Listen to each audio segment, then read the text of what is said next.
Hello and welcome to another Views from the Veranda on another veranda today. A couple of weeks ago I shared some funny facts to do with real estate, but I thought I'd share some interesting facts about the property market because as we come out of this COVID lockdown, obviously there's going to be a lot of property pessimists, but it's important to understand what Australia does actually provide as far as an overall place on this planet we call Earth.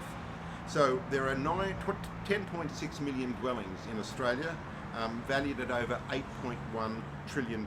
That's almost 3 times the value of the Australian Stock Exchange. The total outstanding debt at the moment, houses is $1.9 trillion. What's interesting is the loan value ratio is only 23%. So obviously there's a lot of people that do actually own property and have paid off their mortgages. And that's not too bad. But essentially residential real estate underpins the Australian economy.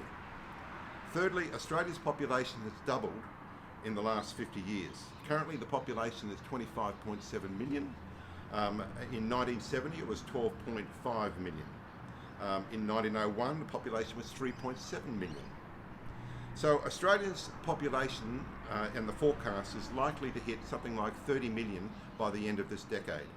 Of course, with the closed borders and the lack of migration, that will probably slow things down again, maybe by about 1 million.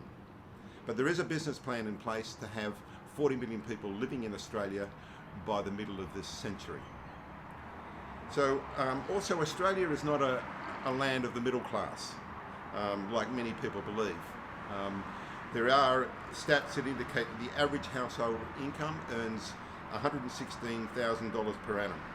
The top 20% of households earn more than twice that amount, and the bottom 20% of Aussies actually earn about 1/5 of that average.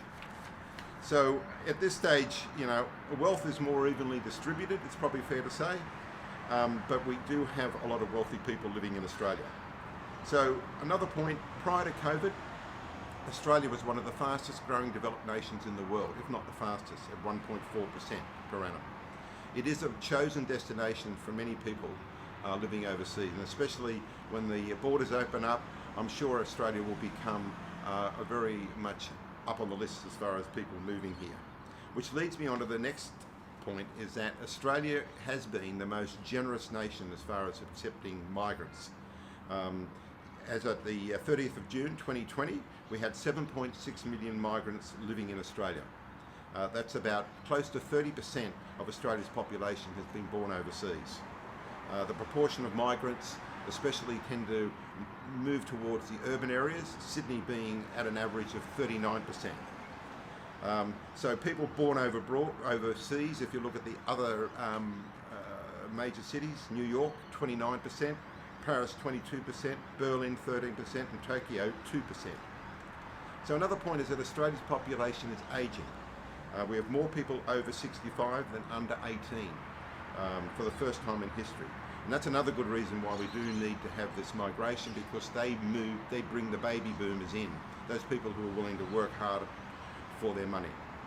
Australia is more generationally diverse than ever. Having said the fact that we've got an ageing population, currently more Australians are born after 1980 than before it. So you do have the different sort of generations. You've got the Gen Ys, you've got the Gen Zs and the Gen Alphas, which are born after 2010.